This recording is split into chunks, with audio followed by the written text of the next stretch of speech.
and welcome to the National Leprechaun Museum's talking series with myself, Mark. And Eleanor. Thank you so much for joining us again, folks.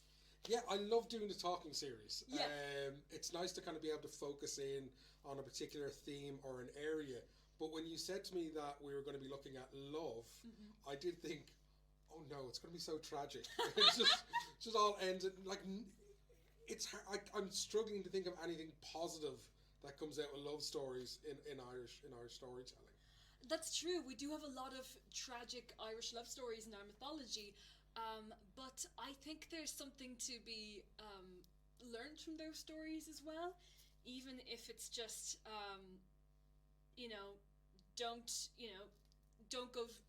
trust the old man you were meant to marry when you ran off with his younger warrior friend instead.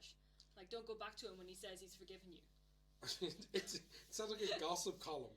Yeah. But in that way, an awful lot of stuff when you apply kind of today's understanding to it, is still fairly relevant. Would that be fair? I think so. I think there's a reason that we still, that there's still, say, movie adaptations of Romeo and Juliet or Tristan and Isolde coming out all the time.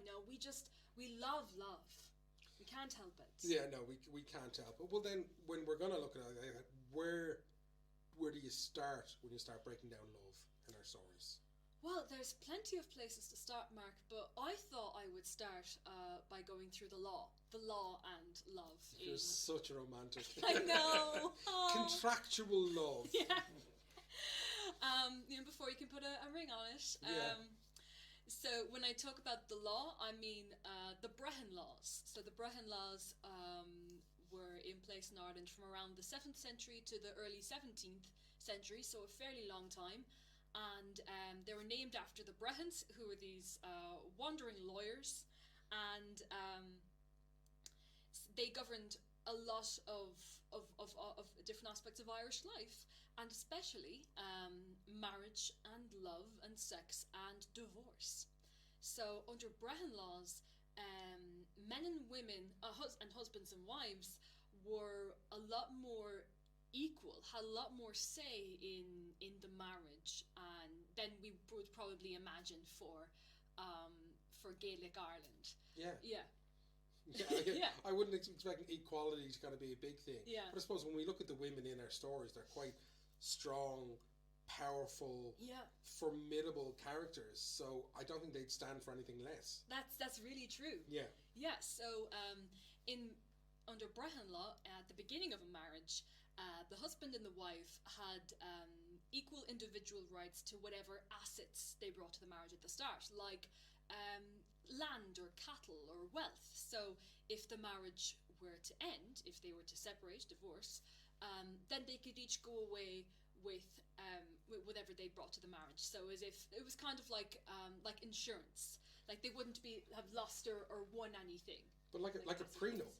Kind of like a prenup, yeah. It was an early type of prenup. But you see that really like in the cattle raid cooling. Yes. That's really evident that, and they're fighting over the fact that they're not equal.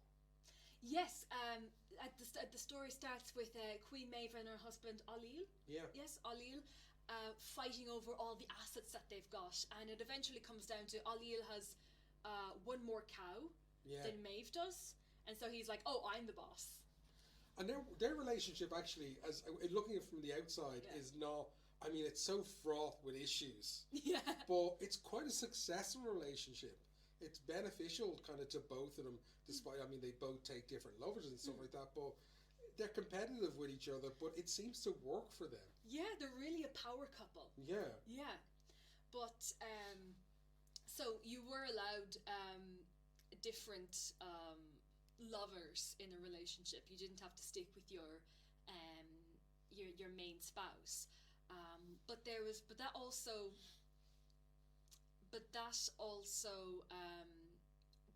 sometimes became an issue when it came to divorce, because in the Brehon law, divorces were legal, which is, I guess, another surprising thing, because here in modern Ireland, divorce wasn't legal until 1996, after a very close referendum. Yeah, really close. Yeah. But like the fact that like people could just engage with it, kind of, what was it like?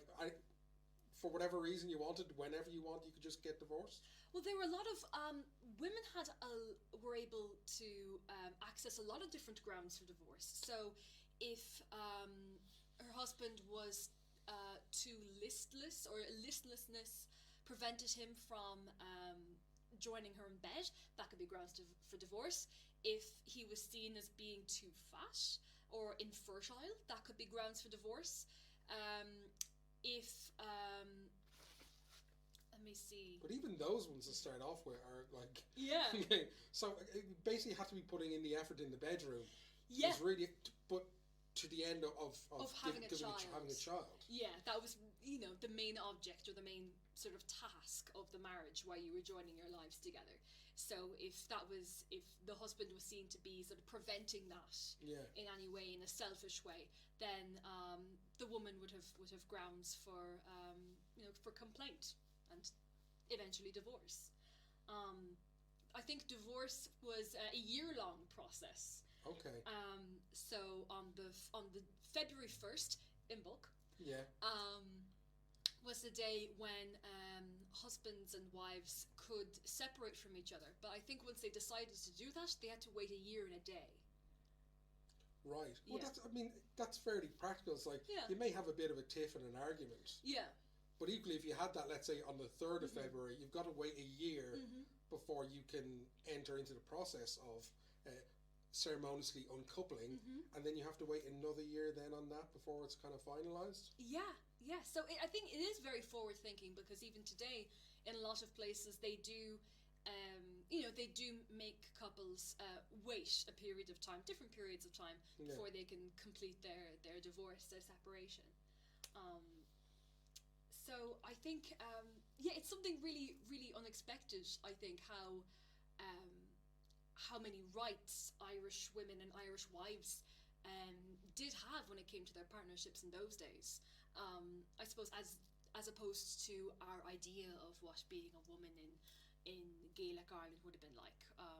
But another thing was that, say in England at the same time, women and wives wouldn't have had these rights. But back in Ireland, under Brehon law, if a woman got divorced or her husband died, she would be sort of passed back to her family. She didn't get to be just like, a fabulous divorcee. Yeah, I can So see the the ownership appeal. of her went back to her family. Whereas in England, if your husband died, then you didn't go back to your family. You got to be a widow, which had its own separate social status. Okay. Yeah.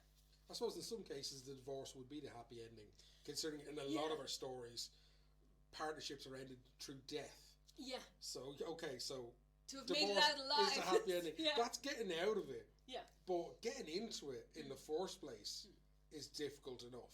I mean, I think everyone knows, like, finding love at any time is, it's a shot in the dark. It's a risk, and it's a gamble. And when we look at kind of behaviour of male characters in our stories, you don't see them exactly running around popping the question left, right and centre. No, there's often a lot of times where women and young women would be pursuing the men they wanted. Yeah. Like Grania. Yeah. Yeah, so in the pursuit of Diarmuid and Grania, Fionn McCool is getting old, is getting a bit on in years, and his wife, his second wife, I think, has just died, and Fionn's son wants him to marry again. Yeah. And they decide that the daughter of the High King, Grania, would obviously be the best woman. She's quite a young woman, and Fionn sends his son Oisín and Oisín's son Oscar to go to Grania and ask her. And Grania says all right, that she'll marry, but she didn't really realise until she got to the wedding who she was marrying or how old Fionn actually was. I think she thought she was marrying Oisín or Oscar. Yeah, because I mean, it's just like Oisín's going like, "Will you marry my dad?" And Oscar's going, "Will you marry my granddad?" And she's like, "Sure." Yeah. But then she gets to the wedding. She meets Fionn, who she's meant to marry, and she gets very unsure of the whole idea. And at the night before the wedding, at a feast, she meets basically Fionn's lieutenant in the Fianna, Diarmid O'Dina, Yeah. who has a love spot on his head, and any woman that gazes upon it will fall in love with him. So he conveniently keeps this covered, but it slips some point during the feast. She sees it, she falls in love, and she actually ends up drugging everybody's drinks except Diarmid's, and everybody else falls asleep at the feast, and Grania says, "I want you, let's go." It's horrendous. I know. 'Cause, I mean, there's versions of that where like she's asked several people. Yeah, And she's like, I think she asks Oisin and Oscar. Yeah. Yeah.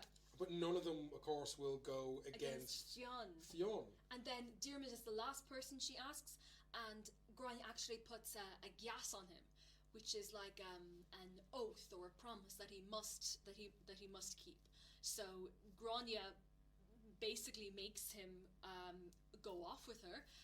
When Fionn and the gang wake up, they give chase, and they're running around looking for Diarmid and Grania for years, even. Yeah. And along that time, the power of the love spot fades, and the power of the gas fades, and Diarmid and Grania start to fall in a real genuine love with each other.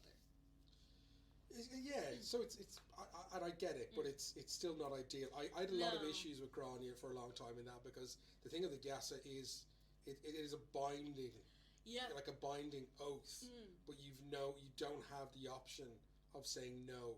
Well, you do have the option of saying no, but it's usually fairly horrific, repercussions. It's often pain of death. Yeah. You know? So it's a bit coercive. Yeah. Consent's not a massive thing. No. I mean, I can see why she might be desperate, but she could try and run off herself. Yeah, I suppose she but wanted. the love spot didn't help. The love spot didn't help. No. No, that's fair. Yeah. And we can blame that on Angus. So that's like kind of getting into love in the first place. And I mean, like I said, it tends not to be the men who are chasing after. But even when you look at like forms of divination and obsessions, I'm even talking about in the 80s of these. I have 3 sisters, Right. and you're looking at these magazines, and it's like your dream man situation, Yeah. and it's all these things about when you're turning an apple to get the stalk out. Yeah, These I still do that. Twist the apple and recite the alphabet, and whichever letter I'm at and the stalk breaks off, that's the initial of my future spouse. It's just habit at this stage. But yeah, I read that sort of thing as a kid. Yeah. I boys did not do that in my experience. Oh. Yeah, I know we missed out so much. But it's really kind of fascinating to look at it, kind of how the relationships came into place, initially anyway. So then, the Gasa is one way of doing it. Yes. One way of kind of getting it. But how difficult was it to actually find a partner and get a partner in our mythology? Like, how did some of these big couples kind of come to be?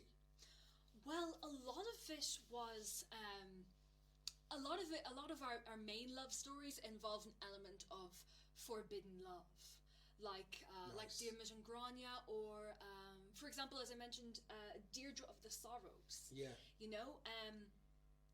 When she was born, even as a baby, a druid said that she was going to grow up to be the most beautiful woman in Ireland, but that her life would cause the deaths of many men. Yeah. Hence, Deirdre of the Sorrows. And King Conor MacNessa sort of ignored the last part and was like, "I want to marry the most beautiful woman in Ireland because I'm king. So when she's old enough, I'll marry her." Yeah.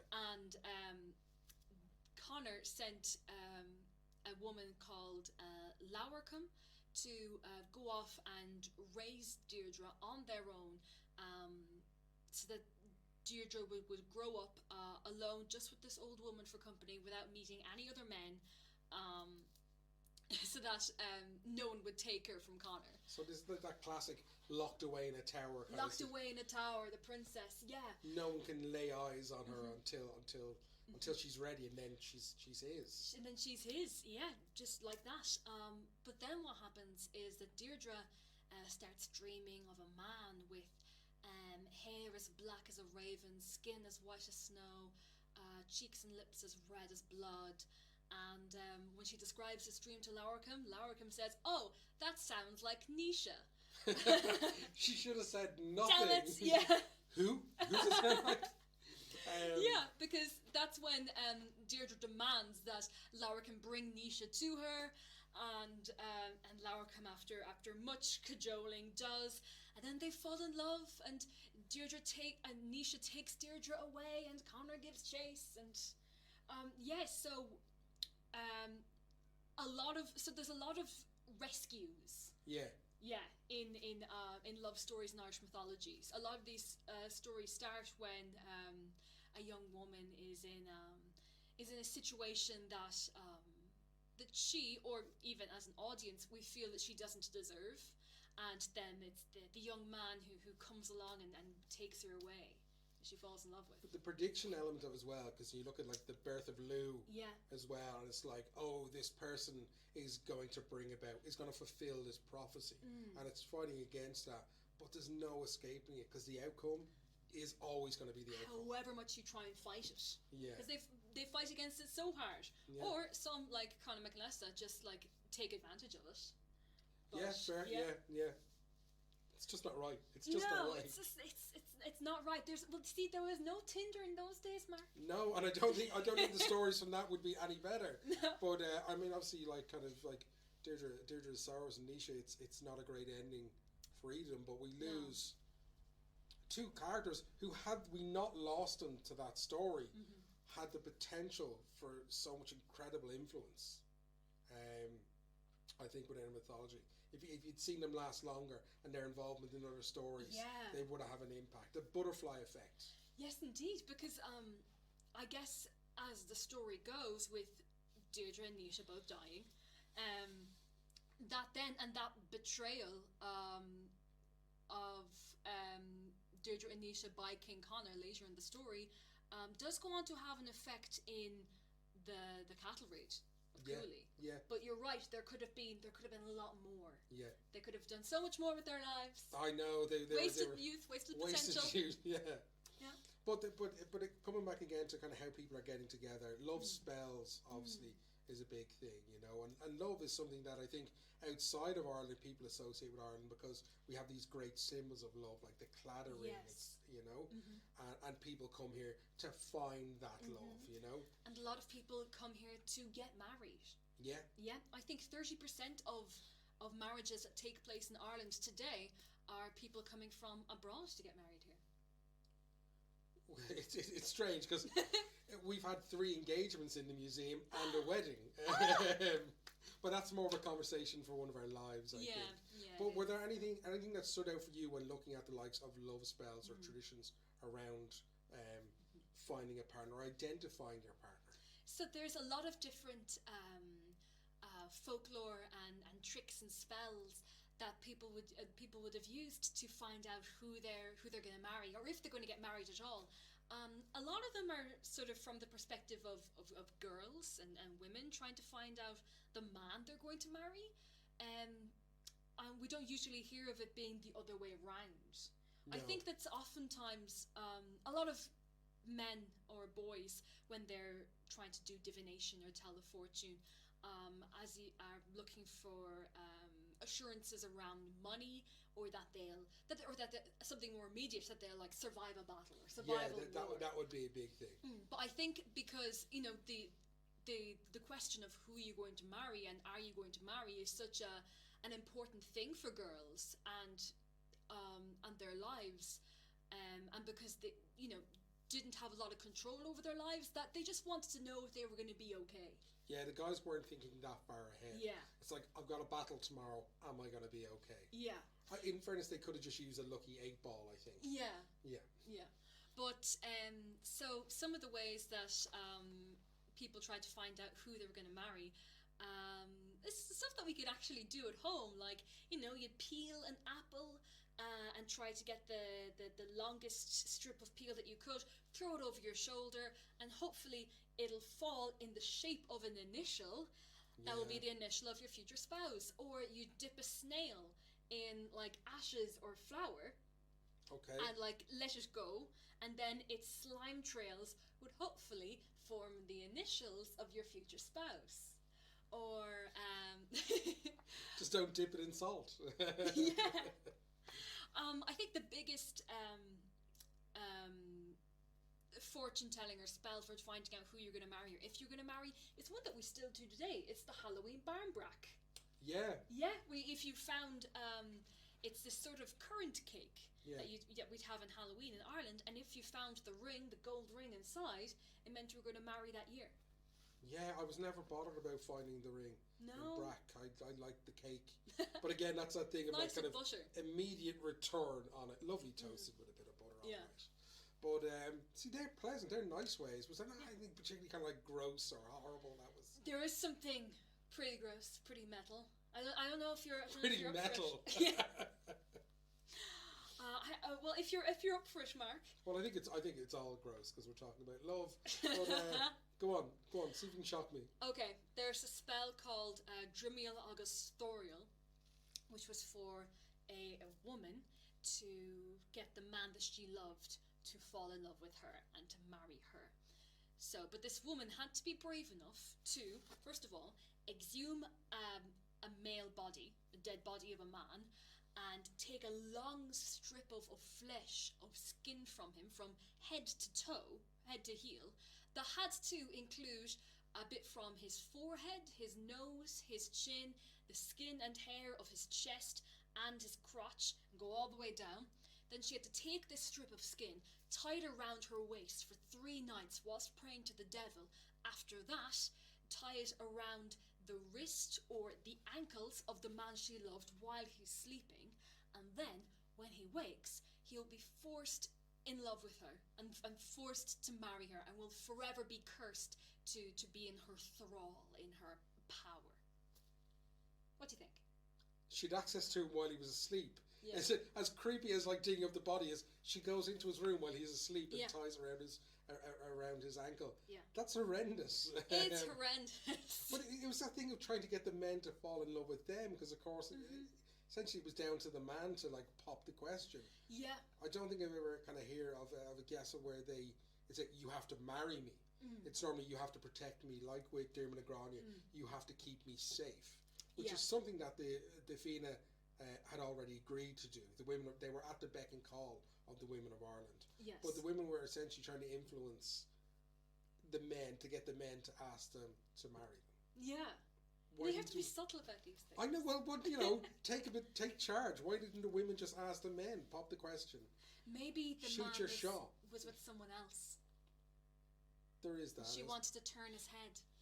Yeah, that could be the thing as well. But then she'd have to wait until the 1st of February for them to get divorced. For the year then after that, I think it just would have been simpler if the women just asked the men to marry them anyway. Oh, but it's so hard. It's so scary. Why can't we just do Drimiel Agus Thorial instead? Yeah, digging up a dead body is so less scary. But it's the whole thing of leap year. Like, do we see that? Because I thought it was really interesting when you were saying about when they could get divorced. That there was a seasonal element to it, a time frame to it.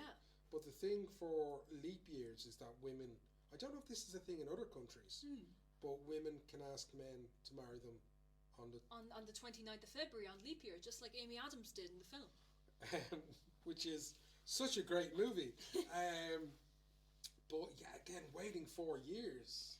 Yeah, it is a bit of an outdated concept. Like these days, women do propose to the people in their life if they want to. I noticed you kind of like catching yourself on that to the people, because an awful lot of stuff we're talking about is fairly heteronormative, and but the thing is that we do see that the issue of who someone loves, like how women had more rights when you look at the Brown laws, so we've actually lost an awful lot of the freedoms that we've had, or we've had to fight for things which in the past would it be fair to say commonplace? Yeah, when we look at like 20th century Ireland, even for much of that, women couldn't own their own property. Women had to give up their jobs in the public sector after they married. Marital rape was legal. Sorry. So Okay. But I mean, if we're going to talk about these things, then Yeah. we have to kind of cover them. Yeah. And I think it's only by acknowledging how things were in the past that we can Yeah. move into the future at all. Mm-hmm. But there's a few relationships within, Irish mythology where I'm kind of questioning some of them. And probably one of the first ones that comes into my mind is Cuchulainn and Ferdia. Yes, of course. So Cuchulainn and Ferdia were foster brothers, Yeah. which was very common at the time. That boys would be raised together in the same house as brothers. Not related though. They trained together under Skahak, the warrior woman on the Yeah. Isle of Skye,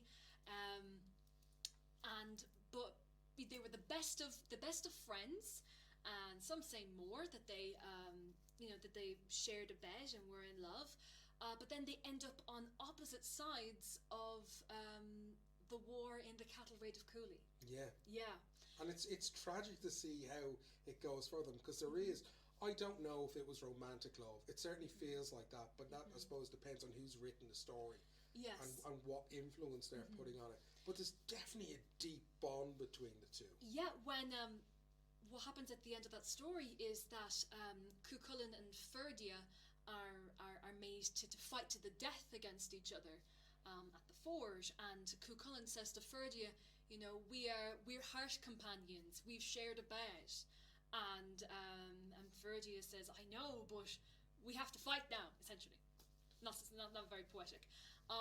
So after fighting for 3 days and 3 nights, Cuchulainn ends up killing Ferdia just to end the fight quickly, and as he's holding Ferdia's body, he does sing a song of grief and mourning over him, and sings of his love for Ferdia, which could, as you say, be interpreted many different ways. Yeah. But the option or the interpretation that it was more than brotherly love is definitely there. And again, I don't think would have been out of place at the time. No.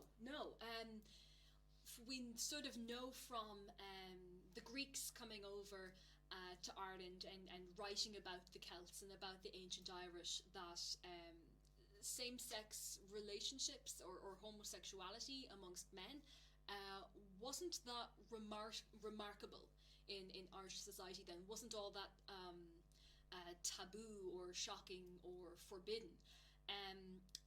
What the Greeks did find a bit odd about it, compared to back home in ancient Greece, was that Irish warriors would often be seen to be sleeping with their equals, as opposed to people who were different from them, whether that's by social status or age.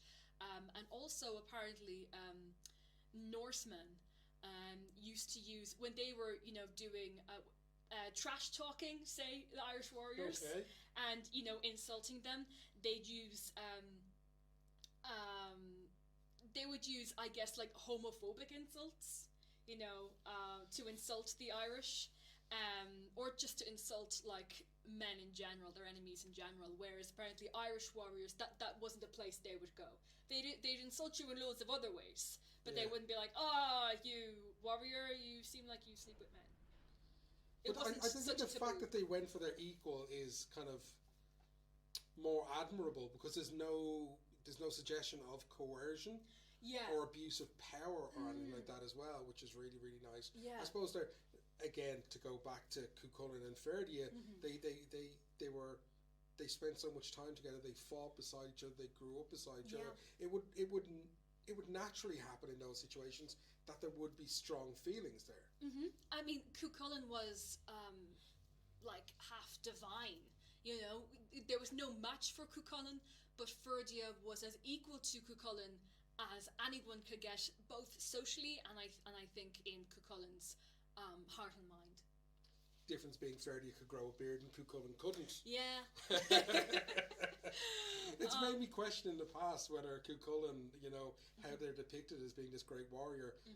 It does make me ask questions about like their gender and their orientation. Yeah, because I mean, Cuchulainn did also have a lady wife, Emer, and also had a son by Skahak, who I mentioned a little while earlier. Went training with them. But there's I don't know what to say. There's no clear-cut answer. There's no clear, because a lot of that stuff that happens, like with a father and a child and Emer, happens away from Ireland and away from his people. And I don't know, maybe there's elements of these stories to help them fit in and make, put them in a particular position. Yeah. But it wasn't just the guys either. Like you see an awful lot of these, because families were so fluid in Irish mythology. I mean, someone generally wasn't raised by their biological parents. Yeah, swapping children. And also you see like kind of like where, like the two great women who trained Fionn McCool, the two great, Yes, indeed. These women who kind of stuck together and had these companionships that were so important. There's obviously more to it than what we're given at face value. Yes, indeed. I think sometimes it can be, especially throughout centuries and centuries of history, be hard to peel back the layers on this. Yeah. But at the same time, in the Book of Kells, there are images of men embracing, and even it said that St. Patrick had a male companion who he used to travel and to sleep with and to share a bed with. So I think it's really interesting that here in Ireland, same-sex marriage was legalised in 2015, and whilst for some people it may have, the concept of same-sex marriage might have seemed like a very new idea or concept at the time for some, it's actually, the roots of it go back way older in Ireland. This isn't that new to us. Listen, the same thing happens with the Bible. We look at some of the stuff like in the Old Testament, and it's things now that would be absolutely abhorrent in some cases. And you think, no, we're against this, but they're commonplace in the stories that we use to shape ourselves as a society. We went off on one there, but it is. It is so much more fascinating than just stories of like, oh, they fell in love and they fought and he died in battle or she died of a broken heart. Yeah. There is so much more to all of this than you think. And in fairness, a lot of it is kind of great gossip. Yeah. Was it Oscar Wilde said all history is gossip?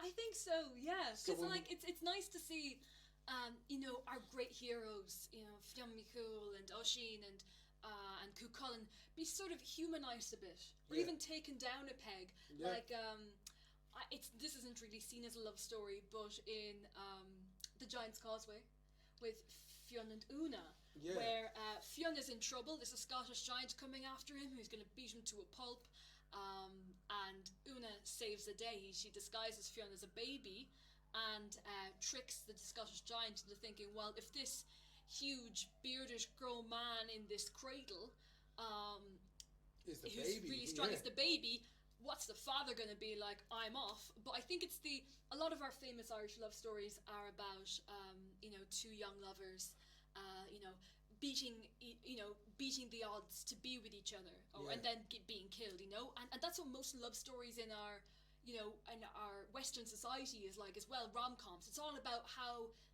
the couple gets together and not about everything that happens after. And the longevity of it. Whereas Fionn and Una, I think it's a real nice story of, this husband and wife helping each other, and that sort of mature partnership.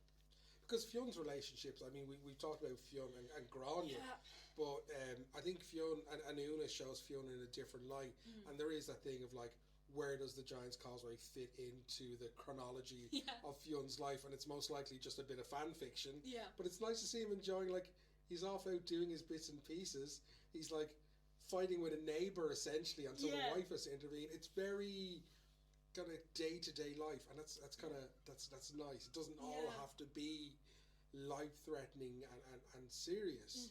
But you've got Fionn's other relationship with Scythe. Yes, indeed. Which is really interesting, and I think she's a fairy woman who is hit with a hazel rod and cursed by a druid who into the form of a deer.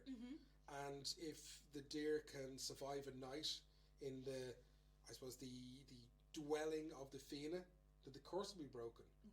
And of course Fionn and his dogs happen across Scythe, know there's something out of the ordinary, but it's when she appears as a woman and she's so beautiful, he decides to be with her. Yeah. Just because she's really good looking. And it's the same with it's the same with Deirdre's Sorrows. She Yeah. wants Nisha because Nisha is painted as being possibly the most attractive male character in Yeah. Irish mythology. Yeah. No mention of a beard, but the Sive story, again, is quite tragic. They're only together long enough, really, for them to have a child together. When, though the child is born when they're separated. The men were away for such long periods of time, but it's such a brief relationship. It is such a brief and tragic relationship, and because there is that brief sliver of time in the middle where everything is going great for them, and they're so in love, and then the druid returns and takes Sive away. Yeah. But I think, as you were saying, being only attracted to each other or falling in love with each other based on looks at first is, common and natural, but also quite superficial, But a lot of these partnerships don't get the time to develop into anything further. The which story is a real of shame. the story of the three brothers who are out on a hunt for the deer, and all the waters have dried up, and there's nowhere for them to find water, and they come to a well which is guarded by an old hag. Yeah. All she wants is a single kiss from one of them to allow them to drink. And the first two say no, but it's the third brother who looks past the physical kind of side of things and goes and kisses her, and she turns out to be the sovereignty of Ireland, and she away the rags and the haggard look, and she's beautiful, and you think, oh, that's so wonderful, because again, it's still playing into things like, oh, it's okay, she is attractive. Yeah, she's all attractive in the end. Yeah. One of my favourite It's like, characters when it comes to love is the Dagda. Yeah. He's one of my favourite characters when it comes to anything, but he's painted in a fairly kind of grotesque way. He is quite a large character. His tunic is too short and all that, but he's very successful when it comes to love. And of course, he's the father of Angus, who was the god of love. Yeah, it's taken us this long to get to the god of love, Angus, who was responsible for a lot of unnecessary trouble, I think, as well. Yeah. He is Diarmaid's foster father of Diarmaid and Grania, and does look out for them as they're running around the country trying to evade Fionn. But was Angus responsible for the boar prophecy that kills Diarmaid? Yeah. Oh, right. Yeah. I mean, they're seen as almost like a god of like a trickster, kind of like a Loki character as well. Yeah. And I think Angus's influence, I mean, literally with Diarmaid and Grania, love is on their side. Yeah. And it's heading along. But you think, to what end? Is it a bit of sport for Angus? Is Angus just enjoying kind of playing with people in that way? Yeah. But he is the god of love. He is the god of love, and not as famous as, say, other gods or goddesses of love like Aphrodite, but I think it's interesting that we have a god of love at all, because most of the folklore around love spells and love potions and all that, and trying to find out who you're going to marry, is all based on the uncertainty of of how your life will go and who you're going to end up with, and the uncertainty, and yet the overwhelming desire to be loved. Yeah. Well, we all want to be loved. So if I ask you to like sum up love in Irish mythology, it's a big ask. It is a big ask. It's because we've covered the legal side of things where people were together, and it's amazing to see how there was such equality. You know what I mean? We've looked at the people coming together in love through prophecy or through coercion in some ways, or a bit of sometimes people need a nudge. Yeah. Let's be honest. Yeah. A little bit of looking at kind of rejection in it as well. Like Fionn McCool does not respond well. No, his ego definitely can't handle it, and that's what keeps him running after Diarmaid and Grania for so long. Yeah. Doesn't handle that well, but if we were to look for a silver lining, could you pick out a silver lining when it comes to the love in this? Gosh, I think it might be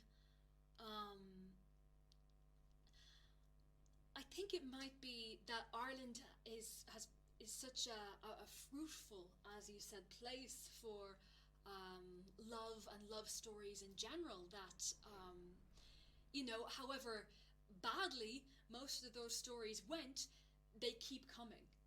Yeah. We want to hear about them. We want to read them and hear them and tell them over and over again. And we want to celebrate these stories. And I think that there's something really hopeful in that. And then also, I think we can find sort of solace or inspiration in a story that does sort of end happily, fairly happily, in Meader and Etain. Yeah, of course, that's such a big one as well. Yeah, very sort of convoluted journey they have. So complicated. but life is like that. But life is like that, and they get to both fly away as swans at the end. Spoiler. Which is a beautiful way for them to end that story. Yeah. But it's also a nice kind of sentiment for us to finish today's talking series. Love hasn't gotten any easier. No, it hasn't. It really, really hasn't. We face the same challenges, it seems, everyone who's come before us has faced as well. Yeah. You can't divorce someone because of their listlessness anymore. I think one of the things which was like, which probably wasn't relevant to talk about is kind of people loving themselves. But there are definitely plenty of our characters who love themselves. So fond of themselves. Yeah. They would have been happy enough with just a mirror.